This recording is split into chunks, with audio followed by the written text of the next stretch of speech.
Halo,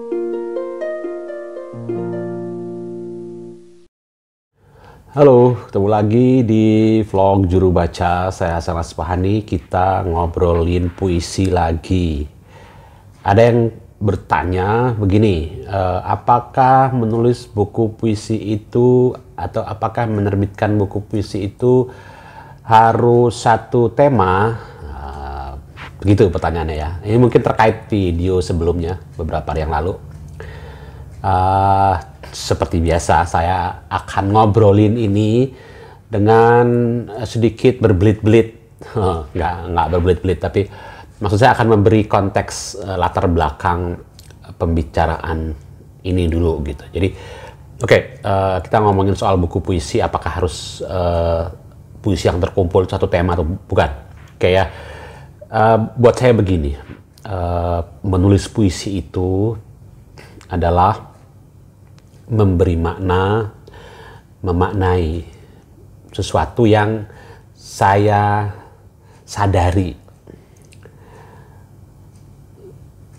sesuatu yang kesadaran yang muncul dari sesuatu yang saya alami.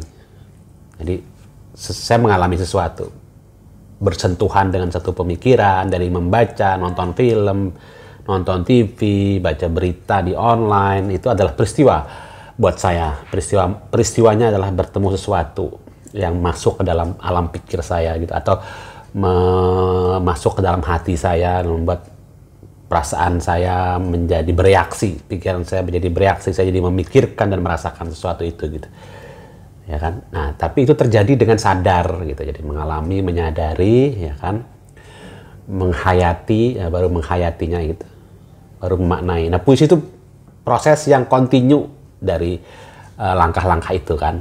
Jadi saya nggak bisa berpikir tematik sebenarnya. Sebenarnya setiap hari saya ya hanya bereaksi aja melayani itu. Berpuisi itu adalah laku, perilaku, cara hidup, bagian dari cara saya menjalani kehidupan saya, bagian dari cara saya memaknai apa yang terjadi pada saya, bereaksi, mungkin bagian cara saya bertahan waras gitu juga dalam hidup ini. Orang bermacam-macam yang dilakukan, bukan hanya menulis puisi ya. Mungkin orang pergi ke karaoke, main golf, nongkrong di kafe, memelihara bunga, macam-macam cara orang untuk menyeimbangkan dirinya gitu dari segala rangsangan peristiwa terhadap perasaan dan pikirannya. Saya antara lain yang sudah sejak sekian 20 tahun kali ya. Ya, 20 tahun lah. Kalau dianggap tahun 2000 saya mulai serius menulis puisi dengan bikin blog gitu. Maka itu yang saya lakukan adalah antara menulis puisi. Nah, apa jadinya cara saya melakukan puisi yang seperti itu ketika saya berpikir untuk membukukan buku puisi saya? Maka satu ada saya belakangan sekarang saya menyadari gini, ada beberapa pilihan untuk menjawab pertanyaan itu. Satu, dan itu saya lakukan pada buku-buku saya mengumpulkan tema-tema tertentu yang sengaja ataupun tidak. Yang sengaja itu misalnya tema cinta kasih misalnya gitu, itu nggak sengaja terkumpul lah sejumlah tema cinta kasih yang saya bukukan di buku, misalnya buku lelaki yang dicintai bidadari, itu hampir seluruhnya adalah puisi yang bertemakan cinta kasih itu. Opini saya, pendapat saya, perasaan saya, ekspresi saya tentang cinta kasih itu terkumpul di situ gitu. Tapi buku lain ada 3 tema besar yang saya kumpulkan di buku itu. Ada tema sepak bola semuanya. Ada tema mitos, jadi saya melihat apapun saya bayangkan mitosnya gitu. Mitologi Yunani misalnya kan bahwa bumi itu dipikul di atas pundaknya Dewa Atlas ya, ketika dia bergoyang maka terjadi gempa, itu kan mitos kan. Nah, saya membuat mitos seperti itu pada banyak hal, sirih, macam-macam lah.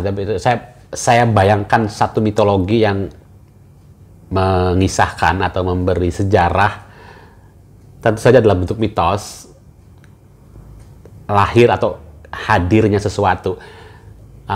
terkumpullah sejumlah sajak yang temanya itu mitologi, siri, mitologi, macam-macam lah gitu. Ada di buku saya yang pertama, Orgasmanya. Dan kemudian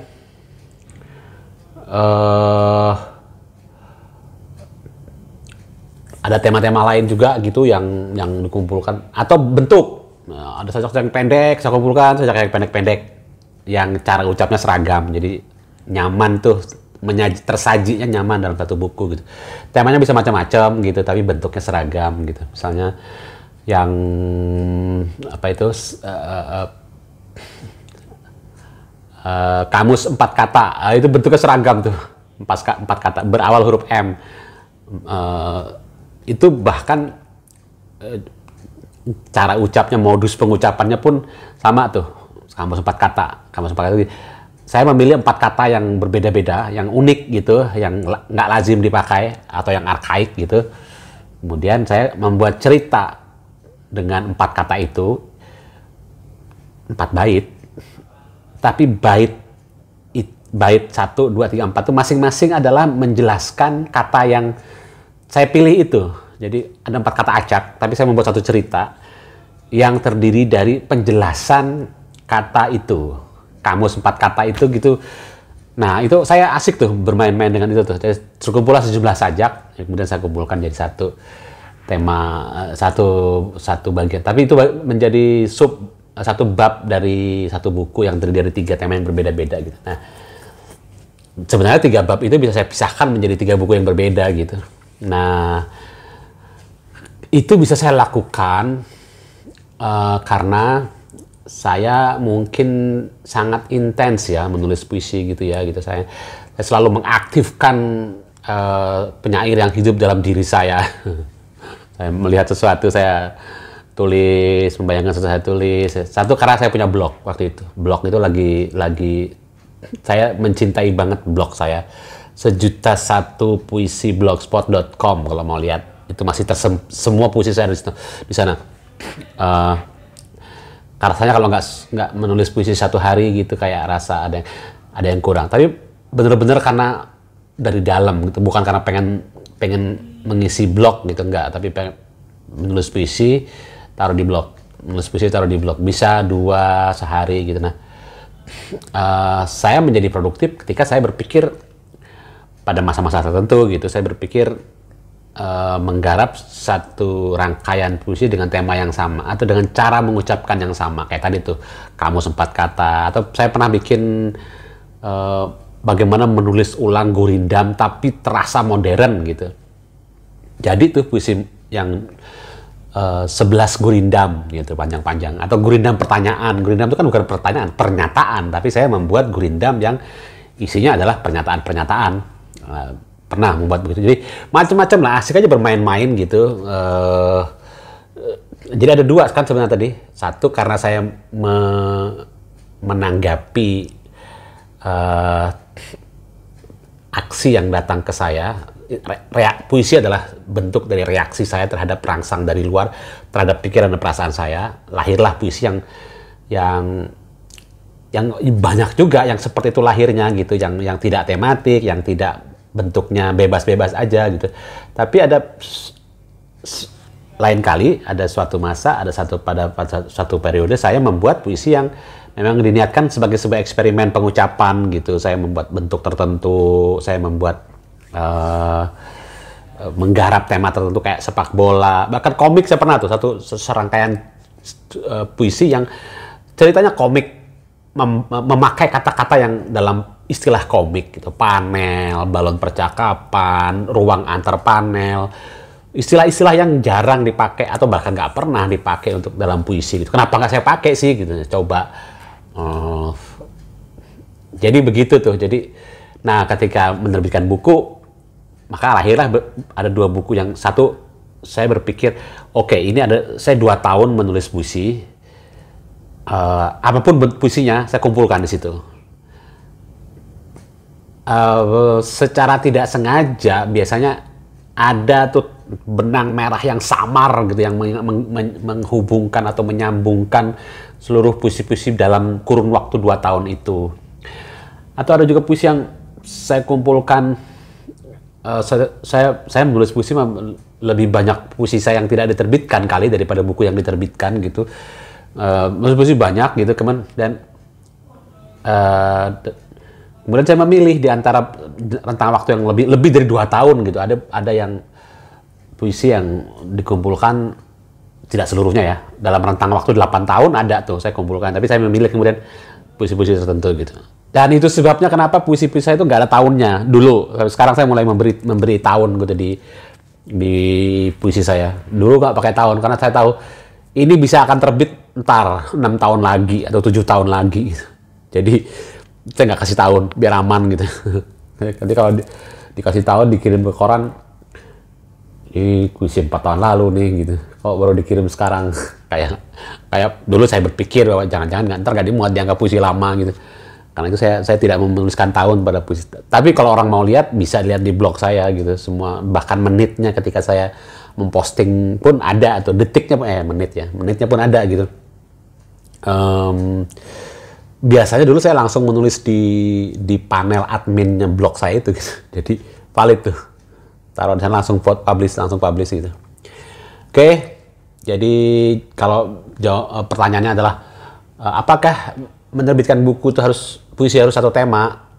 Bisa satu tema, bisa lebih bagus kalau ternyata itu kuat gitu, atau bisa satu gaya ucap yang sama misalnya gitu, atau dua-duanya gitu, kayak Pablo Neruda bikin 100 soneta cinta, temanya cinta semua, bentuknya semuanya soneta. Bisa kan, bisa jadi begitu kan gitu. Atau saya membuat 100 pantun reformasi, pantun bentuknya tetap sama, jadilah satu buku gitu kan.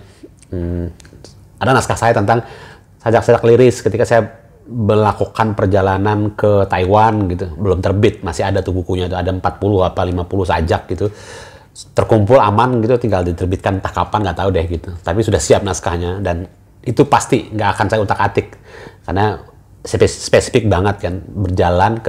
Saya lagi jalan ke Taiwan, sepanjang perjalanan saya menulis puisi karena ada waktu sekitar 2 jam antar titik-titik yang saya kunjungi waktu itu. Jadi di bis 2 jam itu ngapain gitu, saya menulis puisi. Bisa begitu ya kan, atau bisa juga mengumpulkan dalam rentang waktu tertentu. Oke, ini puisi saya sepanjang tahun 2018 2020 kayak gitu. Apapun yang ditulis sepanjang waktu itu dibukukan aja. Bisa menarik kalau misalnya ternyata sepanjang 2 tahun itu saya sangat tertarik pada tema ini ya ternyata ya gitu. Bisa juga terbentang benang merah yang secara samar atau secara tegas bahkan menghubungkan puisi-puisi itu. Misalnya buku puisi saya yang Aviarium ya, Gramedia. Buku kedua saya di Gramedia setelah kertas sudah mengering, pena sudah diangkat itu. Itu sajaknya kata teman-teman, kata yang baca saya gitu, itu marah-marah melulu isinya gitu, marah-marah pada dunia politik gitu. Iya emang marah-marah karena itu tahun-tahun pertama saya di Jakarta. Saya kok ngerasa dekat sekali dengan kekuasaan ibu kota kan, Jakarta gitu. Tadinya saya memandang Jakarta tuh dari Batam, tempat saya sebelumnya gitu, tapi sekarang saya hidup di Jakarta yang Istana Negara mungkin bukan setiap hari, sering saya lewatin gitu. Saya membayangkan itu kan momen puitik juga. Itu presiden di situ ya kerjanya ya gitu. Terus karena saya wartawan gitu backgroundnya, jadi mikir persoalan itu atau negara lagi ini diputuskan di sana. Jadi isinya kayak kalau ada yang nggak saya suka gitu, dan saya jadi marah-marah dan nulis puisi. Jadi meskipun tidak memikirkan tema tertentu dalam satu kurun waktu penulisan itu sebelum dibukukan gitu, ternyata ada juga tema yang menghubungkan gitu. Jadi intinya sih nulis aja, alamilah semua peristiwa itu, sadarilah semua peristiwa itu, hayatilah semua peristiwa itu, dan kemudian maknai dia dengan menuliskannya dalam puisi gitu. Nanti setelah satu kurun waktu tertentu ya kita bukukan, kita kumpulkan di satu buku gitu. Atau gitu, kalau memang kita lagi punya perhatian secara khusus kepada satu persoalan tertentu, misalnya lingkungan gitu, ya udah kita bikin aja puisi tentang lingkungan selama 40 puisi gitu selama 1 tahun misalnya, atau selama 6 bulan gitu, jadi juga satu kumpulan yang satu tematik gitu. Atau kalau saya dalam setahun menulis misalnya 100 puisi, saya pilih-pilih aja tuh, oh yang 100 itu ternyata 25 tuh temanya apa, yang 25 temanya apa, itu bisa dipisahkan juga menjadi satu buku yang tematik juga kan, meskipun tidak sengaja membuat tema-tema itu gitu kan. Oke, udah mulai bertele-tele nih gitu. Tapi kira-kira begitu deh. Menerbitkan buku puisi bisa bermacam-macam strategi untuk menghasilkan satu buku yang kuat. Terima kasih sudah menyimak video ini. Ketemu lagi di video berikutnya. Assalamualaikum warahmatullahi wabarakatuh.